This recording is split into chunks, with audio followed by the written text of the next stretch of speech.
જય Shri Krishna. Good morning. કેમ છો બધા? તમે બધા મજામાં, આનંદમાં, કુશલ મંગલમાં હશો. ચાલો, નવા દિવસની નવા બ્લોગની શરૂઆત કરી જ દીધી.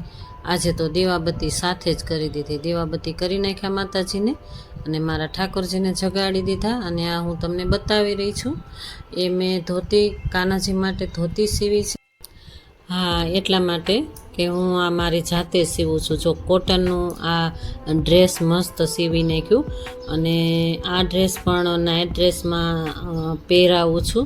અને આ જો મુંગટ રૂપે હું ટોપી બનાવી દીધી કાનાજી માટે. મુંગટ રૂપે ઘણી એવી ટોપી 4-5 બનાવી નાખી હતી. હું તમને કહેતી હોઉં ઘણીવાર કે હું મારી જાતે સીવીને કાનાજીને હું કપડાં પહેરાવીશ. જો આ પણ મેં પહેરાવી દીધા. આજનું ડ્રેસ એ હતું. ચાલો, ત્યારે નવો દિવસ, નવી વાતો, નવી ઉમંગ, ઉત્સાહ સાથે શરૂ કરી દીધું. બ્રહ્મ મુહૂર્તથી જ મારી જે નિયમ આવતું હોય એ પ્રમાણે મેં વહેલી સવારથી જ મેં આજે દીવાબત્તી કરી નાખ્યા હતા. દીવાબત્તી કર્યા પહેલાં હું મારી એક્સરસાઇઝ અને વોકિંગ કરવા મારી અગાસી ઉપર આવી ગઈ હતી. અને ત્યાર પછી નીચે આવીને દીવાબત્તી કર્યા. દીવાબત્તી કર્યા પછી આવી ગઈ પાછી હું અગાસી ઉપર, કારણ કે વાતાવરણ એટલું મસ્ત હતું ને, તો પાછું બીજી વાર અગાસી ઉપર આવી ગઈ. કારણ કે પાણી આવ્યું હતું આ સમયે, એટલે પાણી પણ ભરવાનું હતું, ઉપર ટાંકો જોવાનું હતું. ત્યાર પહેલાં અગાસી હું સાફ કરી નાખું અને તમને હું બતાવી દઉં કે પહેલેથી તો છેલ્લે સુધી હું જ્યાં સુધી રૂટિન મારું ચાલતું રહે એ પ્રમાણે હું તમને બતાવી મારી લાઈફસ્ટાઈલ. અને જો પાણી આવ્યું છે એટલે ટાંકો ભરાઈ જવા આવ્યો છે. કેટલું ચોખ્ખું 2-3 દિવસ પહેલાં સાફ કર્યું હતું એટલે કેટલું ચોખ્ખું થઈ ગયું. અંદરથી એટલું સાફ થઈ ગયું ટાંકો, અને ભરાય તો એટલું ક્લીન પાણી હોય છે. જો આખી અગાસી સાફ કરી નાખી અને ત્યાર પછી હું બતાવું છું મારી રીંગણી. જો મસ્ત ખીલેલા પાન તો છે જ, પણ આ જો મેં કાપી હતી ને, તો એને હજી કાપવી પડશે. હવે તો હુડો લઈને જ કાપવી પડશે. મોટી હુડી આવે ને એ લઈને કાપવી પડશે. તો જો ફૂલ પણ આવે છે, ફૂલ ખરી જતા હોય છે અને અમુક ફૂલ રહી ગયા છે. ચાલો, દાદરા એ સાફ કરી નાખીએ. દાદરા મારે આ કામ દાદરાનું રહી ગયું છે. આમાં લાદી નાખીને એવું સરસ કરવાનું હતું ને, એ રહી ગયું. અમારો પહેલો વયો ગયો ને પછી આ બધું અમે કાંઈ જ નથી કરતા. કોઈ વસ્તુ નથી, કાંઈ એમનું એમ જ રહેવા દીધું. કેમ કે હવે એમ થાય કે કોને કરીને દેવું બધું, આ બધું ભેગું કરીને કોને દેવું એમ થાય. બરાબર ને? ચાલો, ઘરની અંદરથી વાળી નાખ્યું, કચરો બધો લઈ લીધો બહાર અને સાફ સફાઈ કરી નાખીએ. કચરા પોતા એ બધું કરી નાખીએ. જેટલું બનશે એટલું હું તમને બતાવવાની કોશિશ કરીશ. મારી સાથે બન્યા રહેજો અને આગળનું મારું રૂટિન જોજો. તમને ગમે તો લાઈક કરજો, શેર કરજો અને સબસ્ક્રાઈબ કરજો. નવા હોય તો સબસ્ક્રાઈબ કરીને જ જાજો. આગળ તમે મારું કન્ટેન્ટ જોજો. હમણાં હું તમને એક ટિપ્સ આપવાની છું. અને જો આ મેં ફળિયું પણ વાળી નાખ્યું. જો આજે વરસાદ છે જ નહીં, આજનો અત્યારે વરસાદ નથી. તોળાઈ રહ્યો છે, આવશે બપોરના, આવશે કદાચ બપોર પછી આવશે. બપોર પછીનું રેગ્યુલર થઈ ગયું છે વરસાદનું. ફળિયા બળિયા બધું કરી નાખ્યું. અને બહાર તો મેં પહેલાં જ વાળી નાખ્યું હતું, વહેલી સવારે જ વાળી નાખ્યું હતું. અને આ હું બીજી વાર વાળું છું. તમે જોઈ શકો છો કેટલો કચરો હોય છે અને ધૂળ પણ હોય. આખું ફળિયું એકદમ સાફ કરી નાખીએ. ત્યાર પછી જો ગઈકાલે વરસાદ હતો ને તો ધોઈ નાખ્યું હતું આખું ફળિયું. એ મેં કન્ટેન્ટ નથી લીધું, પણ ફૂલ છોડ ને બધું જોઈ વિચારી અને બધા કુંડા સાફ કરી નાખ્યા હતા. અને આજે ધોવાની જરૂર નથી એવું લાગ્યું મને. ચાલો, ત્યારે ગરમીનો પારો તો ઊંચો નીચો ચડતો જ રહે છે રોજે. ગરમી બફારો એ તો હોય જ છે. એટલી ઠંડક થઈ ગઈ છે છતાં પણ બફારો એટલો હોય છે ને, હજી એમ થાય કે હજી વરસાદ તૂટી જ પડશે. ગઈકાલે પરમ દિવસ બહુ વરસાદ હતો, લગભગ 1 થી 1.5 ઇંચ વરસાદ પડ્યો. જો સરસ સાફ થઈ ગયું અને થોડીક તડકી પણ નીકળી ગઈ. જો મને એમ લાગ્યું કે વરસાદ તૂટી પડશે, પણ જો તડકી પણ નીકળી ગઈ. ત્યાર પછી કપડાં મેં જાતે ધોઈ નાખ્યા મારા. અને જો બધા ફૂલ છોડ કેવા ખીલી ઉઠ્યા વરસાદના. અને માથે તડકી પડે ને એટલે વધુ ને વધુ ખીલી ઉઠે. ત્યારે જોઈ શકો છો તમે દાદરાએ પણ સાફ થઈ ગયા. અને આવી ગઈ હું મારા નાસ્તા રૂપે ઓટ્સ લેવા. જો આ મેં બદામ ગઈકાલે પલાળી હોય ને એની ફોતરી નીકાળી દેવાની, અને ગોન કતીરા અને ચિયા સીડ તો પલાળેલું હોય જ મારે. અને જો આ ઓટ્સ મેં 2 ચમચા નાખી દીધા, 1 ચમચો ચિયા સીડ, અને જો આ કતરણ, આ સૂકા મેવાની કતરણ મેં બદામ સાંજે પલાળી હોય ને એને સુધારી નાખવાની. ચલો બધું કામ પતી ગયું. ત્યાર પછી ડાયરેક્ટલી હું તમને જમવાનું બતાવી દીધું મેં તમને, કારણ કે બધું રૂટિન થઈ ગયા પછી 12 વાગે મેં જમવાનું બનાવ્યું. કડવા કારેલાનું શાક, બાજરીનો રોટલો, અને આગળ તમે જોયું એમ છાશ અને અથાણું. જમી અને બધું કામ પતી ગયું. ત્યાર પછી આ ગઈકાલનું કન્ટેન્ટ છે. આ ગઈકાલે મેં ગાઉન બનાવ્યું હતું મારા માટે. કાપડ લીધું હતું, જો કાપડ મેં 200 રૂપિયાનું જ લીધું હતું. 200 રૂપિયાના કાપડમાં ગાઉન બન્યું, અને એક કુર્તી, જો મેં આજે પહેરી છે ને એ કુર્તી પણ મેં બનાવી નાખી હતી ગઈકાલે. તો આ ગઈકાલનું કન્ટેન્ટ છે, તમે જોઈ શકો છો. હું ગાઉનનું કટિંગ કરી રહી છું. માપ લીધું, માપ લઈ અને એકદમ સીધું રાખી અને જો ધોઈ અને આને ઇસ્ત્રી કરી નાખી. આ એકદમ કોટન છે, બહુ મસ્ત કોટનનું કાપડ છે ને, એટલે મને બહુ ગમ્યું. એટલે મેં કાપડ લઈ લીધું હતું, બજારમાં ગઈ ત્યારે મેં લઈ લીધું હતું, મને બહુ ગમી ગયું. આ કાપડ એટલું સોફ્ટ અને કોટન એટલું પ્યોર છે ને, જો કલર સામે તો મેં નથી જોયું, પરંતુ મને કાપડ બહુ જ ગમ્યું એમ. તો મેં ગાઉન સીવા હું બેસી ગઈ. જો બાયુંનું કટિંગ કર્યું ને, એ બાયુંને હું પહેલાં વાળી અને ફોલ્ડ કરી નાખું. અને ત્યાર પછી મેં માપ કટિંગ લઈને સીવું છે ને, એટલા માટે તમે જોઈ શકો છો.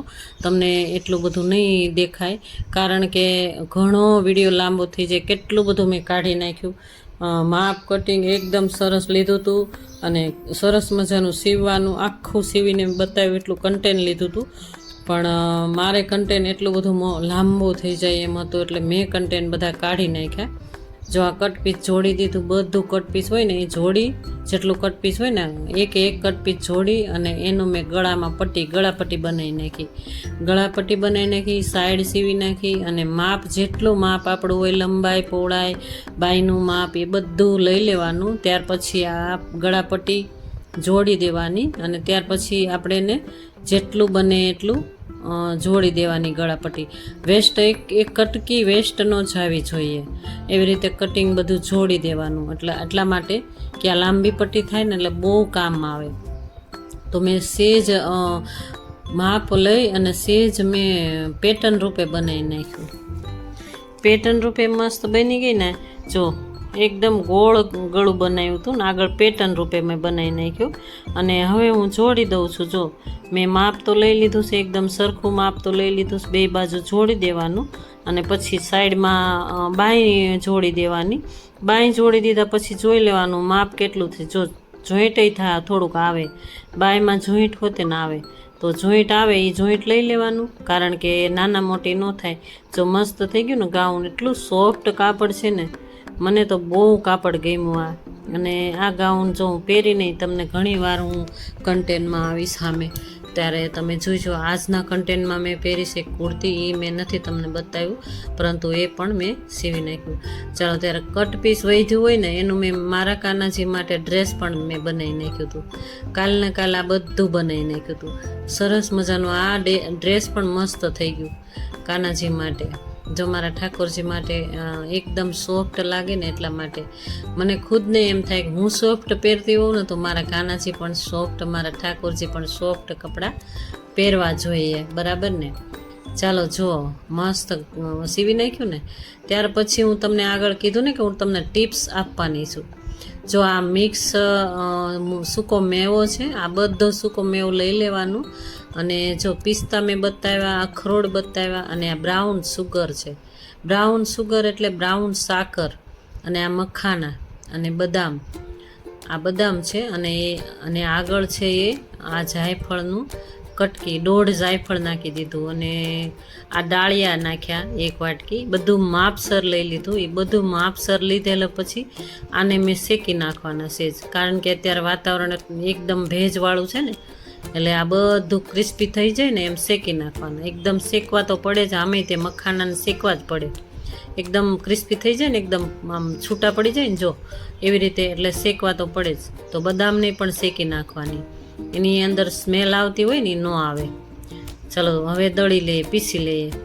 જો તમે જોઈ શકો છો, આ કુર્તી મેં ગઈકાલ સીવી છે, કારણ કે આ કુર્તીમાં બાંય ભલે નાની હોય, કારણ કે કાપડ વધે એ પ્રમાણે થાય, અને જોઈન્ટ લઈ લીધું હતું મેં.